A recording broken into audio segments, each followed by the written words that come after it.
অনেকদিন হলো এই গাছটা লাগিয়েছি, প্রায় ১ বছর হয়েছে, বাট কোনো মতে বাড়ছে না। তো ভাবছি যে এটাকে চেঞ্জ করব। যদিও এখন টব নেই, তো আমি এই ভাঙা জারগুলোর মধ্যে রাখবো তেলের কন্টেনার। তো এখান থেকে আমি এখন এটাকে তুলবো, কারণ অনেকটা শিকড় গজিয়ে গেছে। অনেকক্ষণ ধরে তোলার চেষ্টা করছি।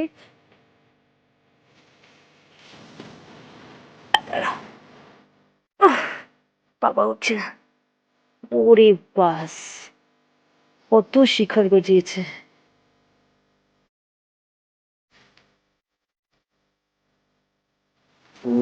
ছেয়ে গেছে শিকড়ে, এখন লাগাতে হবে। অলরেডি মাটি দিয়ে দিয়েছি, আর মাটিটা একটু ভিজে গেছে, কারণ ১ সপ্তাহ মতো হয়ে গেছে তো মাটি দিয়েছি। একটু ভালো ভিজেছে। এবার এই গাছটাকে একটুখানি সব ফাটিয়ে দিই, তো আগে থেকে একটু এত সুন্দরভাবে মনে হচ্ছে। গাছটা রাখতে পারছি না, জল দিয়ে পারছি না বলে গাছটা রাখতে পারছি। আর একটা গাছকে লাগিয়েছি, তাও টব আনতে পারছি না, অনেকদিন পরে আসে, তাই ভাবলাম যে কিছু একটা করে ফেলি। তো আমি একটু তেলের কন্টেনারের মধ্যে মাটি দিয়ে প্রত্যেকটা মধ্যে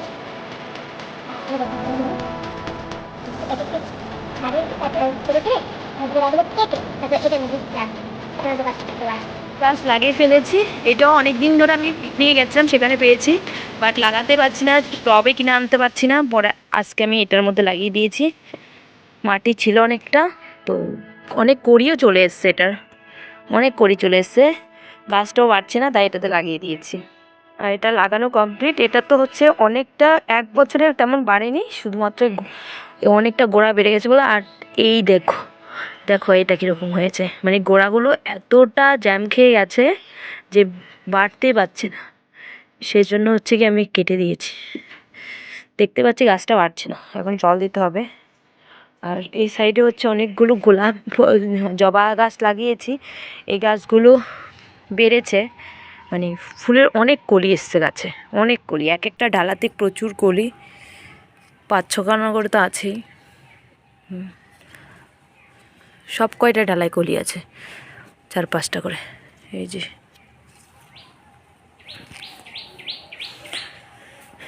এই গোলাপ গাছটাতে ২ রকমের গোলাপ ফোটে, ভীষণ সুন্দর হয় এই গোলাপ গাছটায়। আর এইটা অনেক বড় হয়ে গেছে, এটাকে কাটতে হবে, কেটে দিলে হয়তো ভালো ফুল ফুটবে। এই যে এই গাছগুলো খুব সুন্দর হচ্ছে। বাড়িতে আমি যেভাবে পারি চেয়ার ফেয়ার কী সব বলে ওই সব দিয়ে লাগিয়ে দিই। আর এই গোলাপটাও একদম ব্ল্যাক মতো করে ফুটে, খুবই সুন্দর। আর ছোটো এইখানে মিনি গোলাপ, আগের বছর প্রচুর মিনি গোলাপ ফুটেছে। অ্যাকচুয়ালি এবছর তেমন যত্ন নেওয়া হয়নি। যখন প্রথম লাগিয়েছিলাম তখন খুব যত্ন নিয়েছি, এখন আর যত্ন তেমন হয়নি বলে ফুলও হয় না। এই যে মিনি গোলাপ। আর এটা হচ্ছে লাল জবা। লাল বলতে এটা পিঙ্ক কালার মতো, একটুখানি ডার্ক পিঙ্ক যেটা আর কি। চলো এবার এই গোলাপ গাছের এই ডালাগুলোকে আমি কাটবো, নাহলে না কাটলে ফুল হবে না। এটাকে কেটে দিই।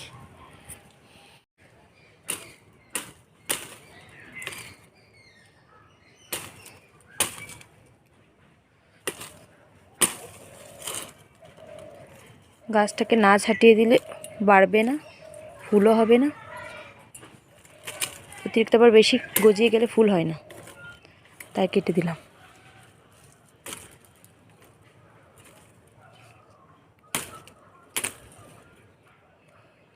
অল্প কিছু থাকুক, অনেক বড় গাছ ছিল। এপাশটাকে সেটাকে একটু ছাটিয়ে দিই।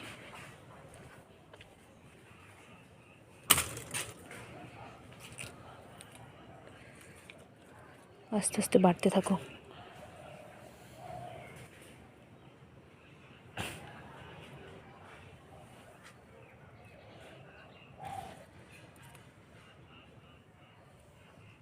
ডিম কিনে এনেছি, আমার অনেক দিনের ইচ্ছা এরকম ডিম দিয়ে পিঠে বানিয়ে খাওয়ার। স্পেশালি শীতের দিন আসলে আমি এরকম পিঠাটা বানাই, তো আজকেও তাই নিয়ে নিলাম। আর আমি এখন হচ্ছে এই ডিম পিঠাটা বানাবো, আর এটা আমার খুবই ফেভারিট একটা পিঠে।